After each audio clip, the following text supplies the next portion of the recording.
Nois i noies de les escoles Parc de la Ciutadella i Sant Felip Neri, així com estudiants de l'Institut Verdaguer, s'han fet sentir avui a la sala de plens del districte. Han participat en una audiència pública en què han llegit un manifest amb reflexions i conclusions al voltant de la pau, un tema que han treballat durant tot el curs. Si el món estigués en pau eterna i sempre, jo crec que a la humanitat arribaria un moment que no podria més i es començaria a barallar per al simple fet de barallar-se. Els joves han aprofitat la presència de la regidora del districte, Gala Pin, i altres representants del govern per exposar-li quins temes els preocupen del districte. Les preguntes s'han centrat en què feia el districte per millorar la seguretat, per evitar la presència de drogues al carrer, per eliminar els top manta o quines mesures s'havien de prendre per evitar l'assetjament femení, entre d'altres.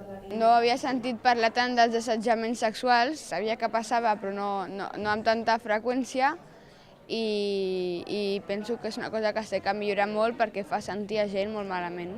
I ha estat bé perquè també m'ha ensenyat coses que no sabia de la guerra i de tot el que han explicat.